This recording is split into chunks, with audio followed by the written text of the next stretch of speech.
Wild Mind 1, an original teleplay by Fujio Torikai. Exterior mountain road, year 20XX, day. An electric car drives through a mountain road. A young couple, about 20 years old, is in the car. They're Patrick and Kate, rebellious young outcasts. Interior car. Can you really sell that manuscript? Wow. The sign for Heartland Town appears. Welcome to Heartland. The scenery outside the car changes. Trees disappear and the bare surface of the mountain is exposed. After a while, the car reaches the bottom of the mountain and drives into a vast barren land. Numerous steel utility poles stand in a line toward a very tall and thin tower far ahead. Interior car. Oh my god. Is the town still far from here? What's that tower which looks like a pencil? There was a gold mine around here a long time ago, and that's the commemoration tower for the town. Wait for a while. Exterior parking lot, afternoon. The car arrives in town. Patrick parks the car. There's an electricity charging station for the car.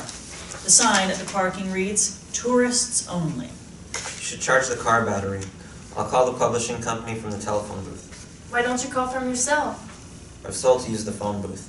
Patrick goes to the telephone booth. He calls and comes back to the car. How did it go?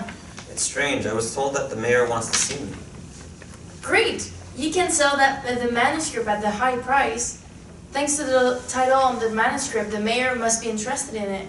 I hope so, but it seems each tourist who will stay in town overnight must register the purpose of his or her visit over the telephone.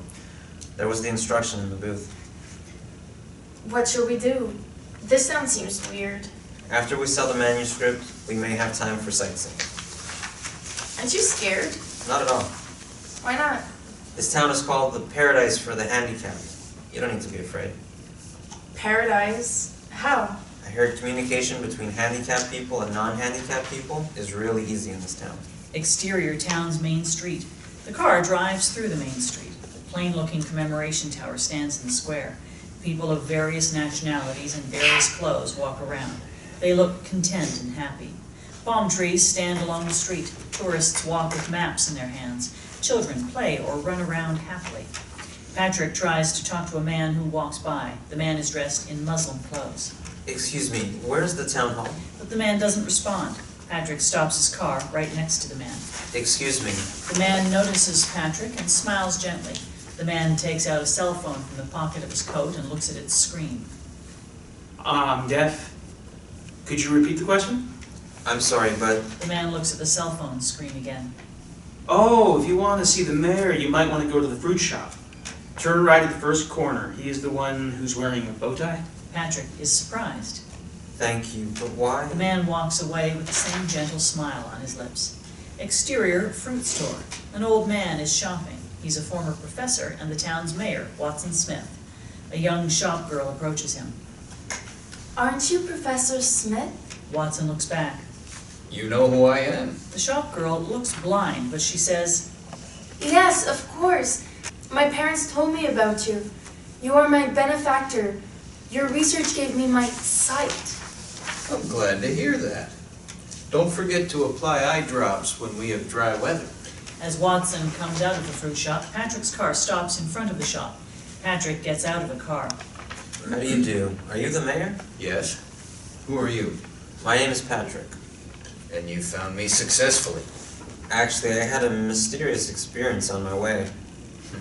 You came by car, it seems. Yes, please get in. Thank you.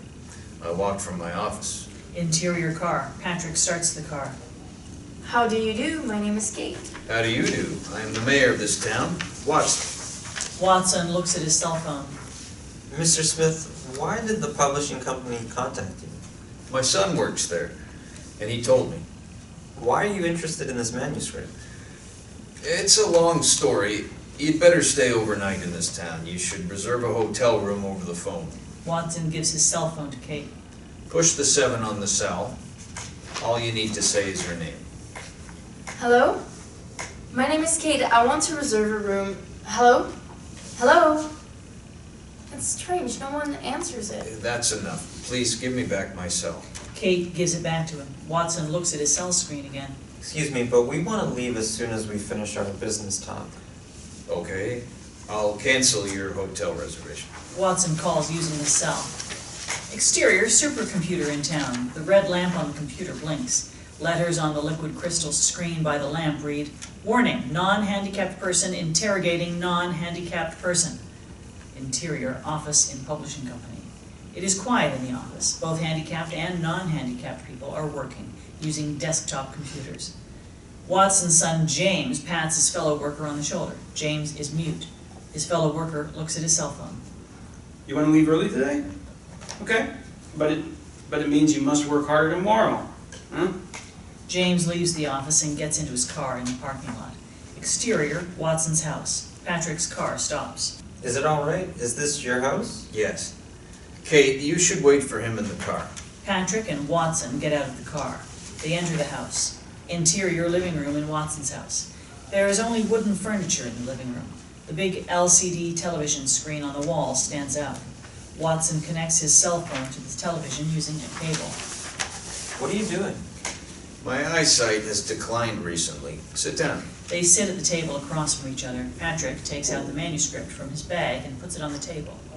How much would you pay for this? But take it easy. Did you read the manuscript? Yes, I did. I skimmed through it. If so, listen to what I'm going to say. Electromagnetic waves, supersonic waves, liquid, stone, electron, magnetic field. What? Mass media, one-sided, digital, bluff, wheelchair. Is something wrong with you? Watson turns on his cell. The television screen is turned on at the same time. Many characters appear on the screen. Watson watches the screen. You lie. Look at the TV screen. Patrick is surprised, but looks at the screen anyway. Sentences appear on the screen. "Don't be silly. I don't understand what you're saying at all. This old man must be suffering from dementia. Anyway, I must sell this at a high price. Why do I need to watch TV? What's this?" Watson turns off his cell phone. The television is turned off, too. You didn't read the manuscript at all?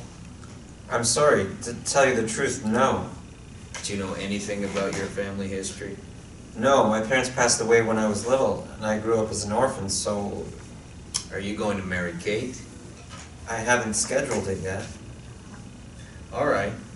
I will pay $10,000 for the manuscript. Serious? That's what Kate wishes. What? Watson turns on his cell phone again. The television screen turns on, too. Interior car. It begins to rain. A couple of pedestrians walk by. Kate reclines her seat back, leans on it, and closes her